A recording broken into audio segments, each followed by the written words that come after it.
Welcome everybody to the Photo Memoirs. My name is Don and this is my photo journal. Today we're taking a look at a few of my images that I took last year on a stream here in Seoul, South Korea. And let's just see what we can learn from these few images. So these are part of my Seoul in Motion photo project. And basically what it is I'm trying to capture the movement in my photographs. So here we have this first image, and as you can see, as the people are walking, right, this lady here on the left side there, as they're walking, you can see it's kind of blurred, and that's because as she moves, I have a slow shutter speed on my camera, and then she kind of, as she moves, it kind of just blurs and it catches that kind of movement at the same time. So basically, this is a very bright sunny day, as you can see from the photo, and it's really hard to have that type of effect in a photograph unless you use a special little tool which is called a polarizer.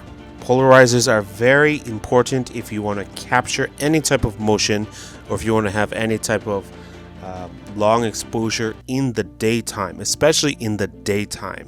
Polarizers are like sunglasses for your lens, right? So it's a dark piece of glass that you can just screw on like a filter at the end of your lens, and then you can control how much light is going to go into your lens and into your camera. So by using this tool and by using my tripod, I have my tripod all set up on the street, all positioned to how I want to compose the image, and then as the person comes by, I take the photograph at 0.3 of a second at ISO 100 and an aperture of f11. And just so you know, this image and the next two images that I'm going to show you, they're all taken with the Canon 6D Mark II and with a 35mm lens. Okay, so moving on to our next image here. So still at the stream, still with the tree, the same. I think this is the same tree, and then of course we have a different background. You can see the other side, the other path on the other side of the stream, and of course the apartment building in the back. And I actually really like this composition a lot better, even with the tree and the subject in that position. I think it works really well. So I changed my settings a little bit because the subject is riding a bike. They're going much faster than a person that was walking. That and the person is, it's going to be more noticeable because the last photo the person was walking towards me, whereas in this frame the person is going through the frame, across the frame, instead of more towards me. So it's going to be blurred much quicker, and so I needed to increase my shutter speed. So I did that. The settings on these next two photographs are an aperture of f8, right? So I've adjusted it appropriately to capture the scene, and a shutter speed of 1/30 of a second, and I still maintain the ISO 100 just to capture. And I really like this image. I think this is really well done. I'm really proud of how this image was captured. The next image, and I'm going to show that to you right now.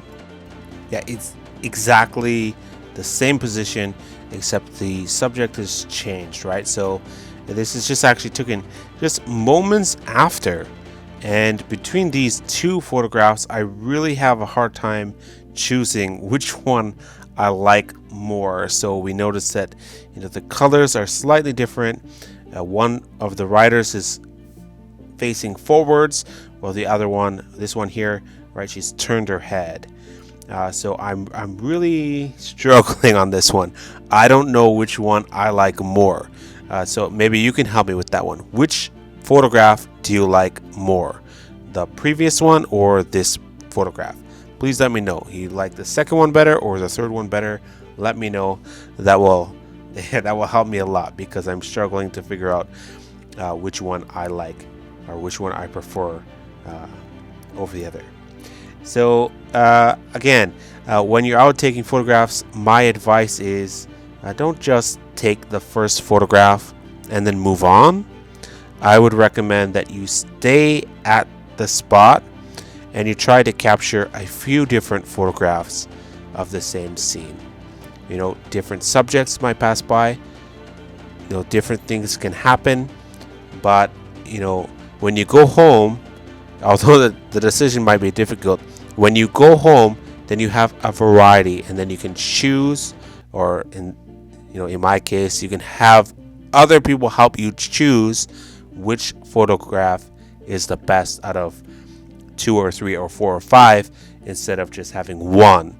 And then if there's something that you notice later that you didn't like about a certain photograph, okay, then you have a couple others that are similar composition, similar photograph, similar scene, except a little bit different.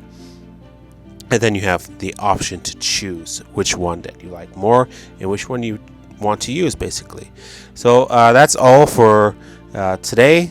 My 3 photographs from last year, and I'm going to be sharing more of these kind of videos, just chatting about my photography.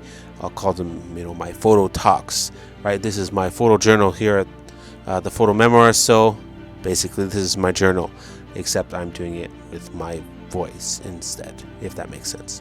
Anyway, that's all for today, and I hope you enjoyed. Please let me know which photograph you liked and why. If you have any questions, also let me know down in the comments. I'll get back to you, and I hope I can help you out.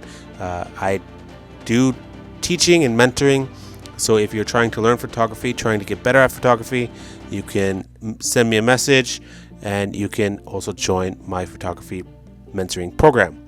That's available to you as well. So just get in touch, and I look forward to seeing you in the next video. Take care.